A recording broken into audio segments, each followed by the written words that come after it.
Hi guys, it's your guy Greg Giants here with a Giants preview video, Week 6 on Thursday Night Football versus the horrible, suck-ass Philadelphia Eagles. Now, a little bit of history before I do start this. Our history against this team, especially since 2010, has been absolutely just dreadful. For some reason, this is like one of the few teams we rarely beat, and it really sucks. This team's had our number since the Eli days, Daniel Jones days definitely, and it's gonna probably stay more of the same. But so again, I fucking hate Philly. They're a waste of a city, waste of space. Their fan base is a waste of space. Their front office is a waste of space, their coaching staff, so on and so forth. So it's going to be a really tough challenge for us this week, but hopefully we can come out here and beat this team. Starting with the Giants injury report. We got like a few guys on here. Everybody else is going to be good, but I'm just going to get into it. Linebacker Swayze Bozeman. He has an ankle injury. He didn't practice Monday, Tuesday, or Wednesday, so he is going to be out, which sucks because we're already thin at linebacker. Tackle Jermaine Illuminor with a back injury. He did not practice on Monday or Tuesday, but he was a limited participant on Wednesday, so he is questionable. From what Dable said today, he should be fine, so hopefully he can go and start. Linebacker Demetrius Flanagan Fowles with a hamstring. He didn't practice the whole week. He is going to be out, which again really sucks for us. Wide receiver Darius Slayton with a hamstring injury. He did not practice on Monday, Tuesday, or Wednesday. He is going to officially be out. And this really sucks because with Malik Neighbors being out and now with Darius Slayton being out, our wide receiver core goes as follows. Wan'Dale Robinson, Jalen Hyatt, Butte Collins, a rookie. God, it's just so bad. Absolutely so bad, our wide receiver core. Now, for the rest of these guys, they're good. I'm just going to say them anyway. Dane Belton, shoulder. Jackson Dart, hamstring. He's good to go. Javon Holland, calf. He's good to go. Tyler Nubin, safety. Groin. He's good. Cornerback Drew Phillips, hip, he's good. But there also is some really good news. Running back Tyrone Tracy with a shoulder, he is no longer on the injury list. He's going to play. So, only out 2 weeks from that injury against the Chiefs when we thought it was really going to be longer. We were surprised he wasn't put on PUP. So, it's nice to see Tyrone Tracy's going to be in. And before I get to the Eagles injury report, sorry about the shitty lighting. I usually don't do videos around this time, but I'm going to be busy tomorrow. So I'm not going to really be able to do what I usually do with these previews. I like to do them at night, but that just wasn't possible this week, so please excuse the lighting. On the Eagles injury report, running back Saquon Barkley with his knee. He did not practice on Monday. He did not practice on Tuesday. He was a full participant on Wednesday. He's going to play as I want him to play, because if we somehow beat this team and he wasn't playing, I don't want to hear bullshit excuses of, our running back wasn't there. Fuck you, he's playing. So, yeah, bitch ass fucking Saquon's going to end up playing. Tight end Grant Caltera, I think his name is, with an oblique injury. He did not practice on Monday, Tuesday, or Wednesday. He has been ruled out. Guard Landon Dickerson, this is a big one for the Giants, with an ankle injury. He did not practice the whole week. He is going to be out for the game. Linebacker Jahad Campbell, their first round pick this year, with a biceps injury. Limited Monday, limited on Tuesday, and a full participant on Wednesday, so he is going to be good to go, no longer on the injury list. Defensive tackle Byron Young. And now, when I was doing this, I thought this was the son of Hall of Fame defensive tackle Byron Young, but no relation, just the same name. Anyway, this guy has a triceps injury. Limited participant on Monday, limited participant on Tuesday, and full participant on Wednesday. He's good to go. Eagles linebacker Nakobe Dean with a knee injury. Full participant all 3 days. But for some reason, they have him down as questionable. That's weird to me. Usually when that happens, they're not even on the injury list, but I guess something just happened. And then finally for the Eagles, and this is a bit of a surprise, defensive tackle Jalen Carter with a heel injury. He wasn't on the injury list on Monday or Tuesday, but then he popped up today by practicing in a limited fashion. He is questionable to go. If he plays, he plays. Would it be better for us if he didn't play?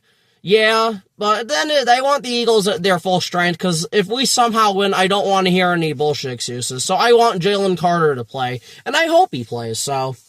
But again, that's just a bit of a surprise on that front. Now we're going to get into the 3 ways we can somehow beat this Philly team on offense and defense. And I'm just going to flat out start with the offense. Number 1, we just need to do what worked last week, meaning like running the ball, play action, stuff like that, but especially just get Theo involved. Play a lot of 12 personnel, because we don't have the receivers right now. So if we could just, we got to keep the game close and just play 12 personnel, try to control the clock and stuff like that. We don't want the Eagles offense dominating time of possession on the field, because that's what they're going to end up doing. They're going to just run the ball at us, which I'll get into on the defense, but that's huge. If we could have the ball like 6 to 7 minutes of possession, each possession, that would work wonders. For us to win, we're going to have to keep this low scoring. Like, maybe they score a touchdown or a field goal in a quarter or some shit like that, but the Giants are going to have to play their asses off if we're going to have any chance. So, at the beginning of the game, it's got to just be run, and play action.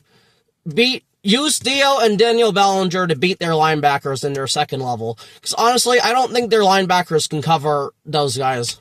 As for their secondary against our receivers, but still, it's like, but that's what we need to utilize that matchup. Theo Johnson against Nakobe Dean, Zach Bond, it doesn't matter. Just get Theo involved, get Daniel Bellinger involved. Those guys can get open. Number 2, we need to pick on whoever their second corner is. Rather, it's Keely Ringo or Adoree Jackson. If the Eagles' secondary and defense has one glaring weakness, it's their second corner. They just flat out do not have one. Quinyon Mitchell, their number 1 corner, he's going to probably end up just shutting down the right side of the field, so that's going to suck for Jackson Dart, but Keely Ringo ain't shit, and especially Adoree Jackson ain't shit either. We need Wan'Dale Robinson to dominate that matchup if we're gonna have any chance of a passing game downfield. They might put a safety over there to help, but still, we need to do like trips Y over there. We need to just stay away from Quinyon Mitchell, because none of these receivers are beating him unless, and this is where Jalen Hyatt could come in. If he could actually catch a fucking ball. Just have him streak past Quinyon Mitchell, because I'm figuring he's not going to get safety help this game, since the Giants wide receivers are a bunch of trash cans. Just have him streak past the motherfucker and just beat him with speed at this point. If you want to try something to really, for an explosive play to spark the offense, but again, I would attack the left side of that field on play action. Rather it's Theo or Bellinger underneath. Wan'Dale on a screen over there. You gotta do something. Because if the game plan is just gonna be run the ball, which we should do anyway, but you can't do it too much, or they're just gonna stack the box, which, they're gonna probably do anyway. You are going to lose the game, so you got to try to do something. Kafka needs to come up clutch like he did last week, except instead of the red zone, it needs to be the whole game in every inch and part of the field. And then number 3 for the offense. If we're gonna have a chance to win this game, the offensive line needs to keep dominating like it has. Besides our defensive line, the Eagles' defensive line is second, if not really close to ours, with Nolan Smith, Jalen Carter, Jordan Davis, who's their run stuffer, and I forgot their other guy on the edge, because I know Brandon Graham's gone, and Josh Reddick's gone. That was the other one. I don't know if Azeez Ojulari's going to play this game. Honestly, it doesn't fucking matter, but the offensive line needs to dominate from a pass blocking perspective and especially a run blocking perspective, because that is going to be our game plan early. It's, again, our wide receivers suck right now. And eventually they're going to shut down the tight ends like the Saints did. We need to be able to bully their defensive line with this offensive line and just run the ball of Scotabo, Singletary, and then Tracy, who's going to probably be on a pitch count since he's coming back. But these are the things we're going to have to do if we're going to have a chance. And I'm not saying, like, score 28 points, but we have to score at least 20-something to have a chance, and the defense has to play out of its mind. Which, speaking of, we're just going to shift to now. Number one, and this is the most important, and this has been my number one for a while, but you must stop the run. If not, don't even bother to show up to the stadium. Just forfeit the game. If you let this team run on you, whether it's Saquon, it's Jalen Hurts, it's, Biggs, they traded for Tanks Bigsby, or, I forgot their other guy, little white guy. I can't remember. I'll probably end up stumbling upon him, but you gotta stop Will Shipley, that was it. If you can't stop them from running the ball, it's over. It doesn't matter what the offense does, nothing matters at all. If you can't stop them from running, it's over. If we could do what we did against the Saints last week, we have a very, very good chance of winning this game. Because then you would put all the pressure on Jalen Hurts to have to throw the ball, which the Eagles do not want to do that. They want to dominate time of possession. They want to run the ball. They want to score touchdowns. Like Giants, don't make it easy for them. If you're going to make the Eagles score, you got to make them work for it, which that goes into number 2 for me. Bend but do not break. Allow field goals, not touchdowns, especially in the red zone. This team is going to go down the field. They're going to get first down after first down after first down, killing this defense, like every other offense does against this defense. But the important thing is you cannot let them score touchdowns. So this Shane Bowen is going to have an extremely great game plan, which I'm not confident in that at all, and neither should any Giants fan. But again, that's just what's going to have to happen if we're going to have a chance to win. Stop the run. This team should have no fewer than 150 rushing yards. Rather, it's combined from Hurts, Barkley, Shipley, Bigsby, all those guys. Number 3, if we are going to lose, have it be via Hurts' right arm, not legs. Like I said, they don't really trust Jalen Hurts enough to throw the ball. This guy is not putting up elite passing numbers. They're winning games by this guy having less than 100 yards passing. And a lot of that could just be, they have big leads. They don't really have to throw the ball and shit. They can just run it. I'm willing to take that chance. At the end of the day, if Jalen Hurts has 3 to 4 passing touchdowns, 2 to 300 something yards, at that point you just gotta tip your cap to him and say, hey, you know what? Jalen Hurts, good game, man. Just good game, man. Because this Eagles offense is hard enough to stop. Just on the ground alone, that's a whole challenge. And then you have the push bullshit. And a little bit of a bonus, I'm just gonna make this like a 3B. You cannot let this team get to 3rd and 2, or 3rd and 1, 3rd and inches. Or they will just use the tush push all goddamn game long, and you can't stop that. You can't stop that, so it's gotta be 3rd and manageable, 3rd and medium, 3rd and long all game long. And then number 4, which kind of links together, this defensive line must show up. Beat the shit out of this Eagles O-line. This Eagles O-line is not doing what it usually does. Lane Johnson's been in and out. He's been hurt. Mulata's been his normal self. Landon Dickerson is out, which is huge. And then Cam Sturgans is okay. I think Tyler Steen is playing right guard. He hasn't been very good from what I heard. This Giants defensive line, I don't even care if you get sacks. You need to pressure this motherfucker. Jalen Hurts should not be comfortable at all in this game. He can't be comfortable for even a second.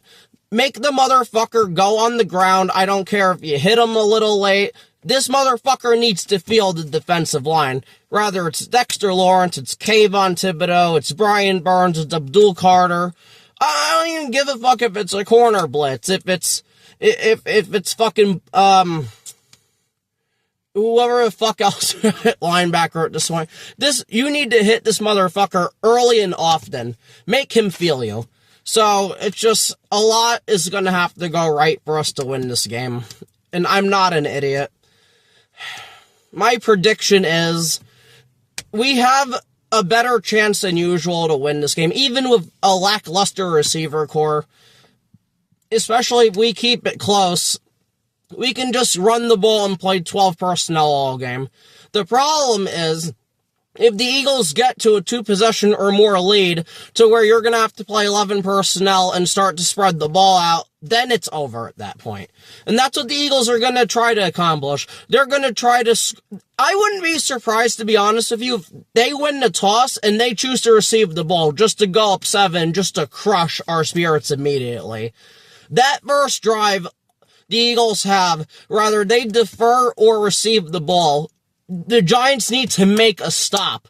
Set the damn tone that they're not gonna come in here and push us around for 60 minutes. That has to happen.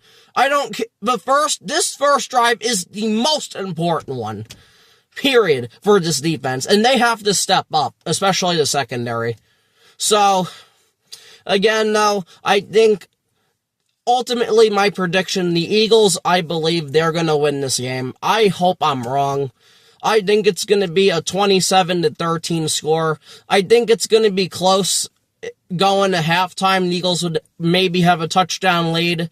But then they have the better players. They have the veteran leadership on that team to be able to just then steamroll us in the second half and just to end the game at that point.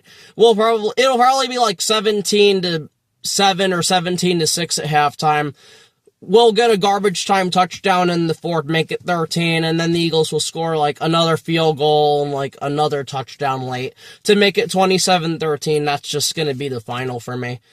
And again, I hope I'm wrong. If we somehow beat this team, if